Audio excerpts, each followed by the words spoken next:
अच्छा जी, कुछ न्यूमेरिकल्स करेंगे जो कि इम्पोर्टेंट है शुरुआत के 4 चैप्टर्स में से।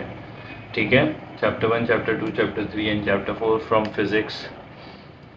अच्छा, इम्पोर्टेंट न्यूमेरिकल्स सबसे पहले ये कह रहे हैं फाइंड आउट द लेंथ। तो क्वेश्चन मैं कॉपी नहीं कर रहा, find out the length of a second. Time नहीं दिया हुआ बट कह रहे हैं आ सेकेंड, मतलब टाइम कितना है।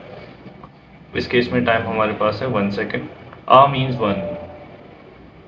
ठीक है, 1 second of a pendulum tolling. Length निकालनी है, लेंथ अननोन है, फाइंड आउट करना है। और ग्रेविटी ये कह रहे हैं ग्रेविटी 9.8 कंसीडर करनी है मीटर पर सेकेंड स्क्वायर। ठीक है। अच्छा जी, अगर हमने पढ़ा हो पहला सिंपल हार्मोनिक मोशन वाला चैप्टर, तो उसके अंदर एक फॉर्मूला यूज़ होता है टाइम पीरियड ऑफ पेंडुलम का, जो कि बराबर होता है time period of pendulum is equals to 2 pi under root l over g. ठीक है, टाइम भी गिवन है, ऐसा यूनिट है सेकंड, मीटर पर सेकंड स्क्वायर है। लेंथ निकालनी है, ये हमारे पास गिवन है, ये हमें पता होता है 22/7 पाई की वैल्यू होती है। जी भी गिवन है, एल निकालना है। तो सबसे पहले ये दो चीज़ें जो इधर मल्टीप्लाई हो रही हैं, इनको लेफ्ट साइड पे भेज देंगे, डिवाइड कर देंगे।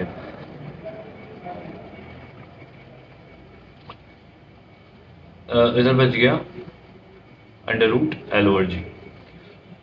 स्क्वायर रूट कभी भी हटाना हो तो स्क्वायर ऑन बोथ साइड करते हैं। अब कुछ बच्चों की टेक्निक अलग है, कुछ टीचर्स की टेक्निक अलग है कि वैल्यूज़ क्यों पुट नहीं करी।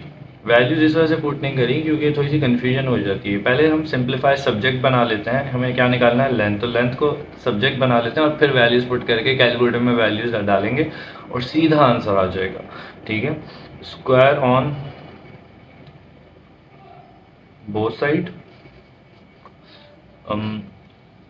तो यहाँ पे भी स्क्वायर आ गया और यहाँ पे भी स्क्वायर आ गया। स्क्वायर से ये रूट कैंसिल, वहाँ पे अब आ चुका है हमारे पास स्क्वायर। तो t अपॉन 2 पाई का स्क्वायर इधर बच जाएगा सिंपल लेंथ अपॉन ग्रेविटी। ये ग्रेविटी यहाँ डिवाइड में हमें ये निकालना है ना, तो सब्जेक्ट एल को बनाना है, लेंथ को। ग्रेविटी इधर फजूल में है जो कि गिवन है, तो इसको लेफ्ट साइड पे शिफ्ट कर देंगे, इधर डिवाइड में उधर जाके मल्टीप्लाई हो जाएगा। तो ग्रेविटी मल्टीप्लाई होगा टी अपॉन 2 पाई का होल स्क्वायर, और इस तरीके से हमारे पास लेंथ आ जाएगी। ओके, लेंथ निकालना है, मैंने कुछ भी नहीं करा, राइट साइड लेफ्ट साइड, तो इसको बस स्विच कर दिया। टाइम की जगह 1 लिखा अपॉन 2 पाई की जगह 2, पाई की वैल्यू होती है 22/7, या मैं लिख सकता हूँ 3.141। तो मल्टीप्लाई करना है 3.141 और फिर इसका स्क्वायर निकालेंगे और इसको मल्टीप्लाई करना था ग्रेविटी से जो कि 9.8 है।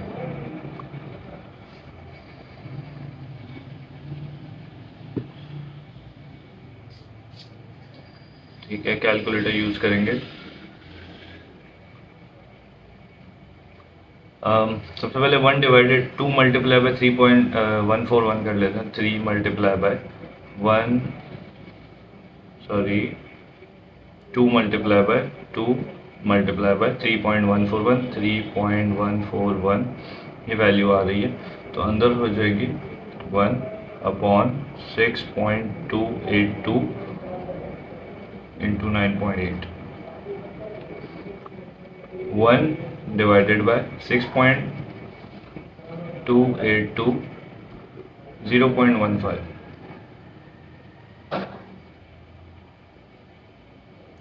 0.15 का स्क्वायर निकालना है, 0.15 का स्क्वायर यानी कि मल्टीप्लाई कर दो 0.15 से, या फिर डायरेक्ट स्क्वायर भी हम पुट कर सकते हैं। 0.0225 इंटू 9.8, और यहाँ इस तरीके से हमारे पास लेंथ आ जाएगी। सिंपल इसको इससे मल्टीप्लाई, जो आंसर है उसको सिंपल मल्टीप्लाई कर दिया 9.8 से। सिंपल कैलकुलेटर अलाउ है, इस वजह से ये वाला कैलकुलेटर यूज़ कर रहे हैं, लेफ्ट साइड की चीज़ें यूज़ नहीं कर रहे। ठीक है, स्क्वायर तो बेसिक कैलकुलेटर में भी होता है, इस वजह से मैंने यूज़ कर लिया। तो इसका क्या आंसर निकला, 0.2205 लेंथ है। लेंथ कैसा यूनिट मीटर होता है, तो हमें बस तरीके से क्या आ गई, लेंथ आ गई। ठीक। Question number 2, the refractive index. अच्छा, रिफ्रैक्टिव इंडेक्स नाम सुन के ही दो फार्मूला जहन में आने चाहिए। पहला कौन सा फार्मूला रिफ्रैक्टिव इंडेक्स का? N, small N equals to C upon V, ये पहला फार्मूला है। Refractive index is equals to speed of light upon speed of light in any medium. तो वो फिर स्पीड ऑफ लाइट तो नहीं रहेगी ना, यानी कि 3 लाख मीटर पर सेकंड स्क्वायर थी स्पीड ऑफ लाइट। वो किसी मीडियम में ट्रैवल कर रही है तो उस मीडियम की डेंसिटी डिफरेंट है, तो उसकी स्पीड में फ्लक्चुएशन आ जाएगी, या तो बढ़ जाएगी या कम हो जाएगी। तो फिर वो स्पीड ऑफ लाइट तो नहीं रही, तो इस वजह से मैं सी नहीं लिखता इसमें। ये खैर अभी रिफ्रैक्टिव इंडेक्स का टॉपिक तो नहीं समझ रहे, मगर पहला फार्मूला है N is equals to C upon V, और दूसरा फार्मूला होता है N equals to sine angle incidence upon sine angle refracted या रिफ्रैक्शन। ये basically second law of reflection भी है। तो ये दो फार्मूला आते हैं। अब देखते हैं ये कौन सा फार्मूला इधर यूज़ करने को हमसे कह रहे हैं। The refractive index of diamond is 2.42, यानी कि एन आ गया हमारे पास। तो क्वेश्चन नंबर 2, एन कितना गिवन है? 2.42। Find out the speed of light in diamond, यानी कि स्पीड ऑफ लाइट निकालनी है इन अ मीडियम इन डायमंड। तो v फाइंड आउट करना है, c की वैल्यू पता होती है, that is 3.3 exponent 8 metre per second square. अच्छा जी, क्लियर कर लेते हैं कैलकुलेटर की खैर अभी इधर ज़रूरत नहीं है।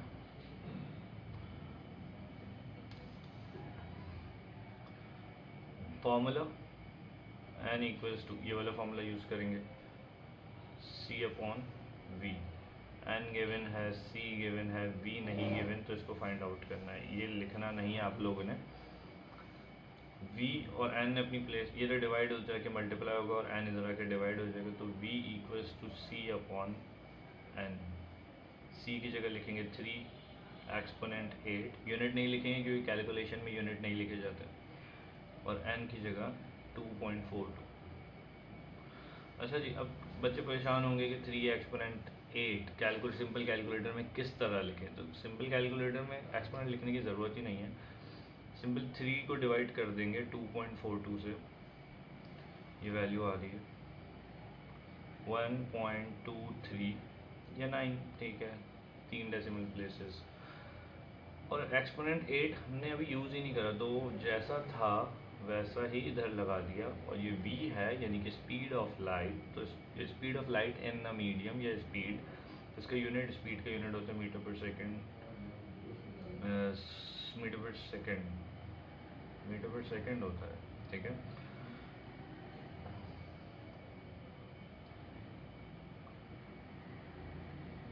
अच्छा जी, तो फिर यहाँ पे भी हमने गलत लिया था, ठीक है। मीटर पर सेकेंड स्पीड का यूनिट ले लिया, इस तरीके से ये क्वेश्चन सॉल्व हो गया। दूसरे क्वेश्चन पे आ जाते हैं।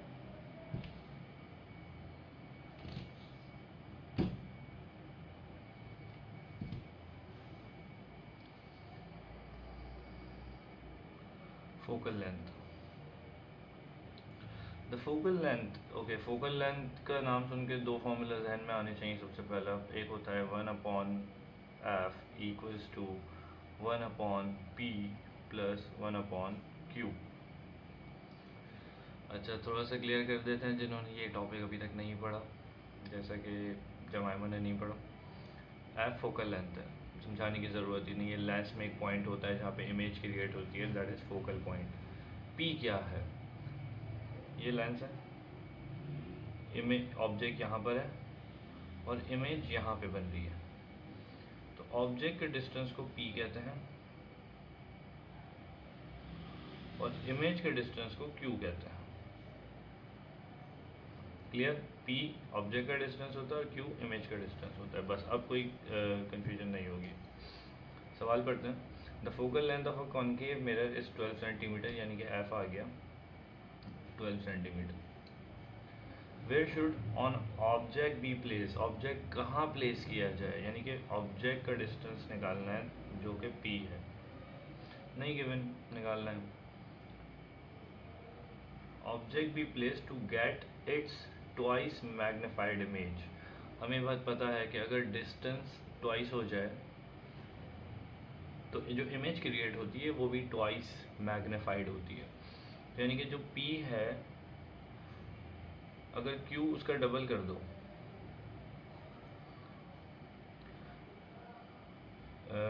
इमेज का डिस्टेंस निकालना है और ऑब्जेक्ट का डिस्टेंस निकालना है, दोनों निकालना है, मगर एक कंडीशन इन्होंने दी हुई है कि ऑब्जेक्ट कहाँ रखें कि इमेज ट्वाइस आओ।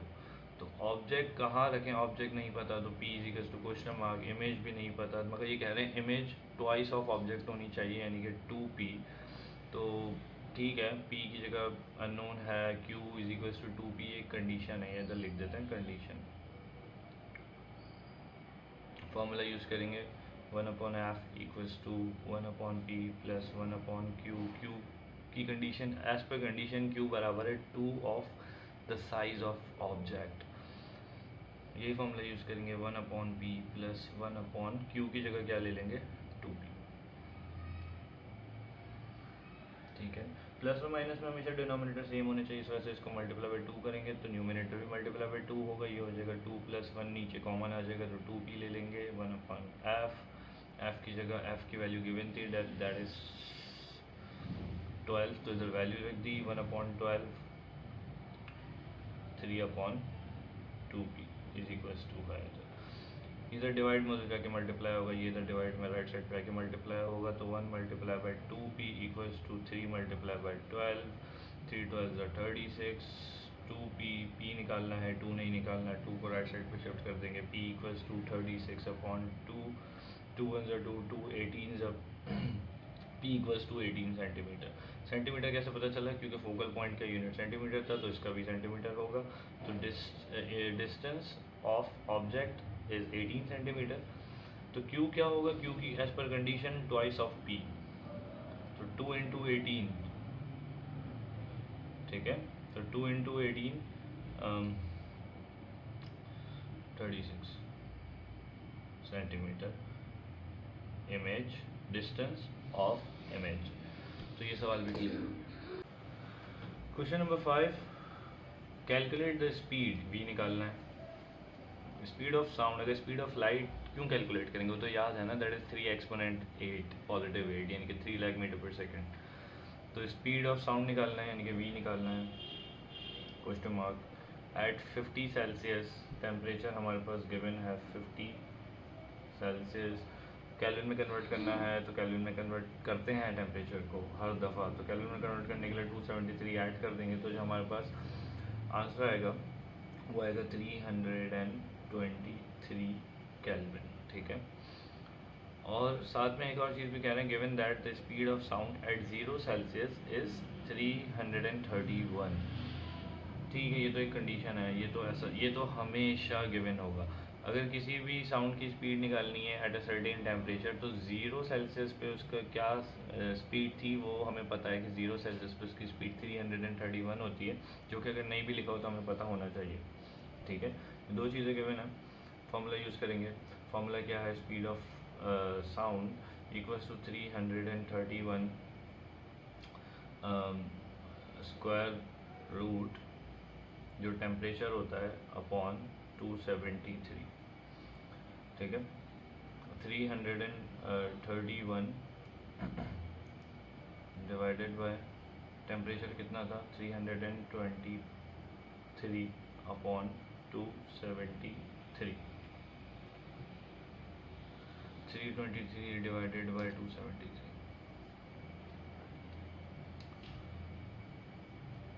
323 डिवाइडेड बाय 273, 1.18।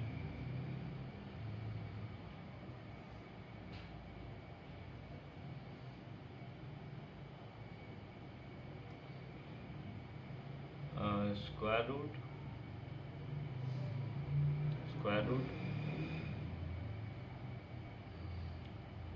1.18 क्या आंसर आएगा 1.08।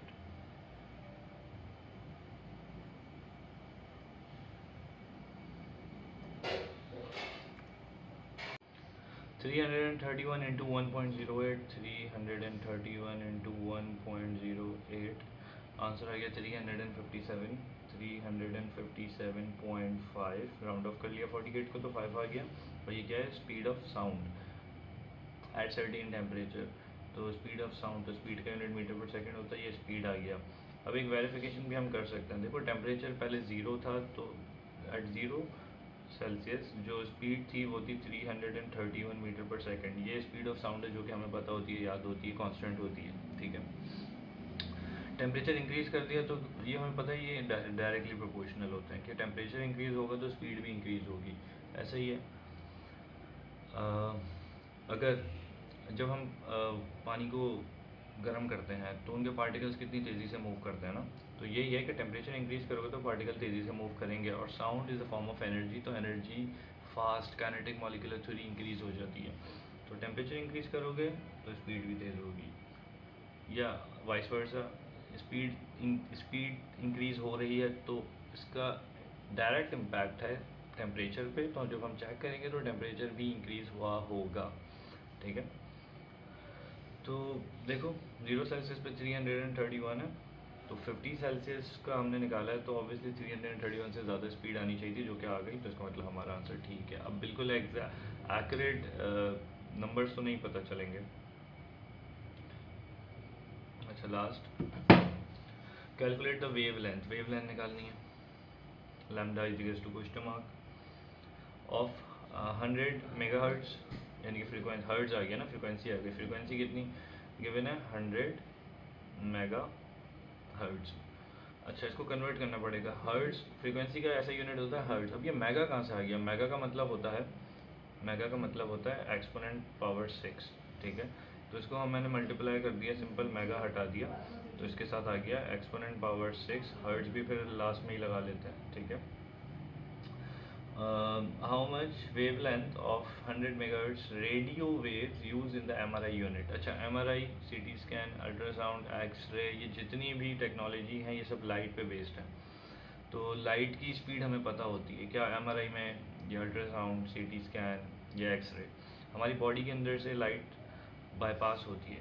तो लाइट की स्पीड हमें पता है कितनी तेज़ी से हमारे अंदर से पास होती है। लाइट की स्पीड को c बोलते हैं, यानी कि इधर जो v यूज़ होगा वो c है, और c की वैल्यू 3 एक्सपोनेंट 8 होती है मीटर पर सेकेंड। अच्छा, फॉर्मूला भी पता है, v is equals to F lambda. v given है, f गिवन है, लैम्डा निकालना है। तो लैम्डा को सब्जेक्ट बनाएंगे, f इधर मल्टीप्लाई हो रहा है, लेफ्ट साइड पे आगे डिवाइड हो जाएगा। कुछ भी नहीं करा, बस पोजीशन चेंज करिए। v की जगह मैं लिख रहा हूँ 3 एक्सपोनेंट 8, और f की जगह लिख रहा हूँ 100 एक्सपोनेंट 6। कैलकुलेटर की इसमें ज़रूरत नहीं है। क्यों ज़रूरत नहीं है, देखो तो 2 0 आ रहे हैं, तो मैं ऐसा भी लिख सकता हूँ इसको कि 3 एक्सपोनेंट 8 और यहाँ पे 1 एक्सपोनेंट 8, ऐसा ही है। 2 0 थे, उधर एडिशन कर दिया, पावर में ऐड कर दिया ना मैंने। ये कैलकुलेटर में ये वैल्यू डालोगे तो भी आंसर पता चल जाएगा, या स्मार्ट कैलकुलेशन करनी है तो 2 0 थे पॉजिटिव में, तो पावर पॉजिटिव से ऐड कर दी और 1 रह गया। एक्सपोनेंट 8 से एक्सपोनेंट 8 कैंसिल हो गया, 1 होता है तो डिनोमिनेटर में लिखते नहीं है, तो लैम्डा की वैल्यू आ गई 3। लैम्डा क्या है, वेव लेंथ है, लेंथ का यूनिट होता है मीटर, तो lambda is equal to 3 meter. आज के लिए इतना।